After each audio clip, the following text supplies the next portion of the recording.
GUUH.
You may think they scare me, you're probably right. Blood cats and goblins on Halloween night. Trick or treat!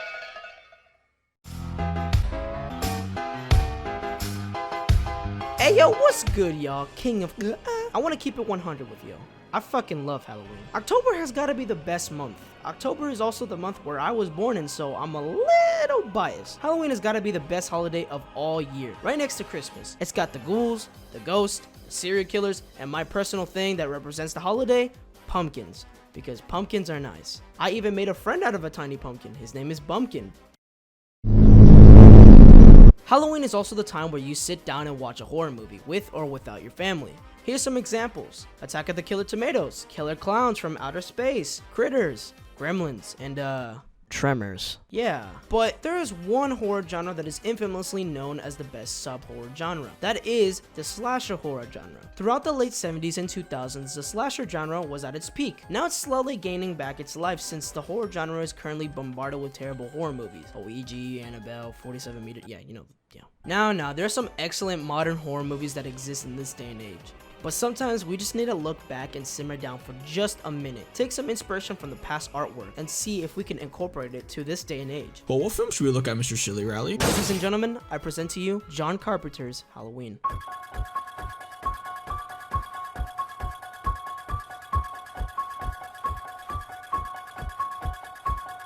It's funny to say, but John Carpenter's Halloween is my #1 favorite horror movie of all time. Every year I sit down in a chair and watch the spectacular films with the lights off just to give the smooth, dark aesthetic feeling. Almost every year I learn something new about the film. For example, did you know when young Michael and his parents were frozen there being stiff like fucking museum sculptures? Yeah, that's there for a reason. From that shot alone, it's supposed to mean that time has stopped and we as an audience have witnessed the wildest and most phenomenal moment throughout the movie so far. Yeah, this movie has got some shit almost no casual Halloween fan knows about. The idea that a movie has more than it meets the eye is amazing to me, which gets me to watch the movie every year. I come back to refresh my mind and as well learn something new, whether that being a part of the story or something that's from behind the scenes of making this film. Halloween was made in the year 1978. It has been 40 years later and the movie is still a fucking banger. I mean, let's be fucking real. Almost every John Carpenter movie is a banger, although the movie's production was very low and made under 20 days. This could have been known as one of the most terrible films in cinematic history, and Michael Myers would have not been next to the legendary horror slashers. Hell, I'll even say that without Myers, I don't think we'll see most of our favorite slasher killers that we love today. That's how much of an impact Halloween has made. But because the team has stick with their guts, they made the most important film in cinematic history. Dean Cundey, the vivid cinematographer who's known for making these beautiful, appealing shots. Deborah Hill, the film producer who is responsible for writing the solid-ass script. John Carpenter, the bread and butter of this film, known as the director and is well known for composing the most iconic score.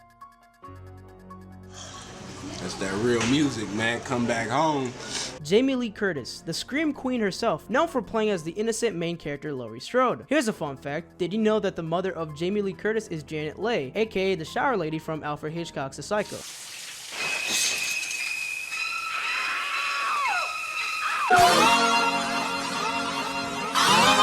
Nick Castle, the man who played the role of The Shape. I give credit to this guy. I fucking love it when Myers walks in this movie. His walks is so good that it portrays the characteristics of The Shape very well. And don't get me started, man. Donald Pleasance, the fucking GOAT. Oh my god, this man is legendary. Every scene he appears, he fucking never misses. Ever. Be fucking real, man. If you ever meet me in real life and you straight up diss my nigga Donald Pleasance, I'm about to Fight back, nigga! Fight back, nigga! Fight back! Fight back! Suck a dick, fucking loser. Matter of fact, suck another dick. Donald Pleasance killed it, my boy. You know what? Let me give you the most important scene from the entire film, acted by the GOAT himself. I met him 15 years ago. I was told there was nothing left.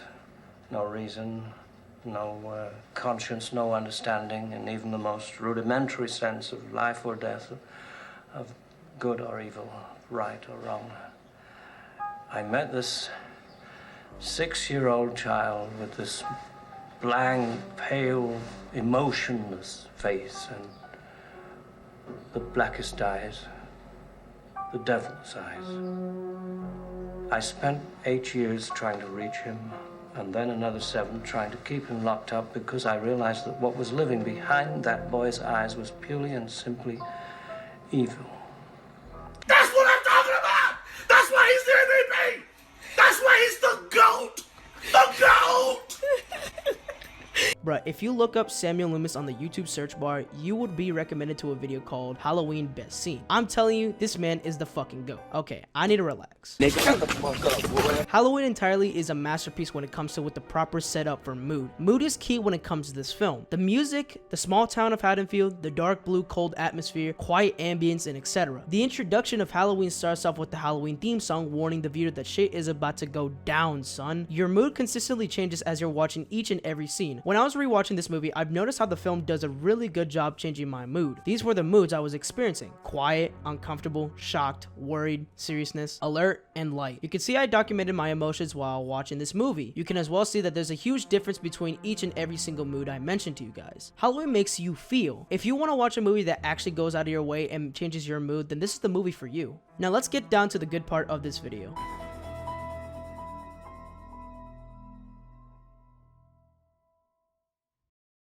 Michael Myers. Everyone is aware of the existence of Michael Myers. He is almost everywhere. He's a pop culture icon. I'm a huge fan of Michael Myers. I have a Myers shrine in my room for fuck's sake. Although a majority of people aren't aware of the purpose of Michael Myers' existence. What is Michael Myers? Why did he kill his sister in the beginning of the movie? Why does he wear that mask? Why is he called the Shape? And why is it identified as an it? The idea is that destiny is a very real, concrete thing that every person has to deal with. How does Samuel's view of fate differ from that of Costain's? Laurie? Ma'am? Answer the question. Costain wrote that fate was somehow related only to religion, whereas Samuels felt that, well, fate was like a natural element, like earth, air, fire, and water. That's right. Samuel's definitely personified fate. In Samuel's writing, fate is immovable, like a mountain. It stands where man passes away. Fate never changes. Michael Myers is fate. Michael Myers is inevitable. Michael Myers is unidentified. If we look at Samuel Loomis' dialogue in the beginning of the film, he never identifies Michael Myers as him. He identifies him as an it. Don't underestimate it, Don't you think we could refer to it as him? if you say so. If we also look back at the infamous scene featuring Samuel Loomis, he identifies him as evil. And that very much is the best way to identify Michael Myers. Michael Myers is the face of evil. Nowhere in all slasher history where there's a character to be above Michael Myers. He is the boogeyman. If you Google what is the boogeyman, it gives out this description. The boogeyman has no specific appearance and conceptions vary drastically by household and culture, but is most commonly depicted as a masculine and androgynous monster. This also identifies Michael Myers very well. So what is this, Sillyrally? Is you evil or the boogeyman? Did you not hear what I said earlier? I said that Michael Myers is unidentified. There's no proper identification for Michael Myers, as much as you want to try your best to fight back. You can't really give him an identification. He is an unstoppable force. He has no motive at all. He is like a shape, a robot, but human? Shit, I'll use this clip from the movie The Terminator to push my point across. It can't be bargained with. It can't be reasoned with. It doesn't feel pity or remorse or fear. And it absolutely will not stop, ever, until you are dead. There's no reason why he killed his sister. All these questions are best to be unanswered. You see what I mean? This movie does an excellent job portraying Michael Myers as the nature of evil itself. It is everywhere. You can't kill the boogeyman. So is that it? You're not gonna tell us why you love John Carpenter's Halloween? Do you really want to know why I love John Carpenter's Halloween? Well, the thing is, I love this movie because there's no answer to it. When I finished taking notes of this movie, I felt very angry. Like, really angry. The reason why it is because after all these years, I would have gotten a clear understanding of the movie entirely, but I don't. Then it hit me. The reason why I come back to watch this movie every year is because I seek for an answer and I never get close to the answer. Does that ring a bell? Yes. The movie itself resembles the characteristics of Michael Myers. There's no identification at all. You cannot pinpoint the answer for this movie. It is unidentified, just like Michael Myers. This movie is Michael Myers.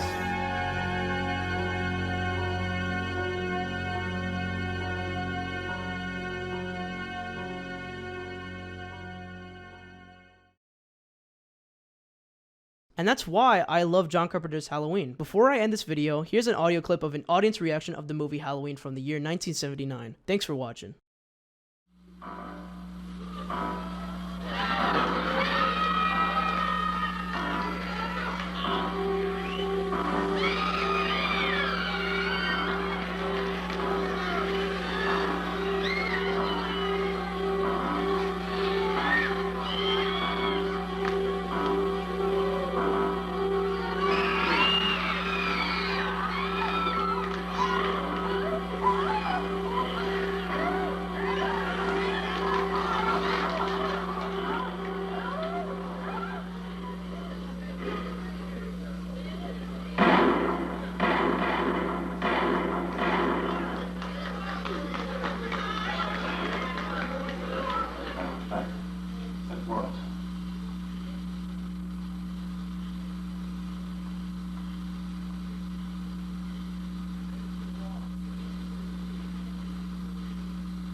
Then tell him that his lonesome nights are over. Sandman, I'm so alone. Don't have nobody to call my own. Please turn on your magic beam, Mr. Sandman.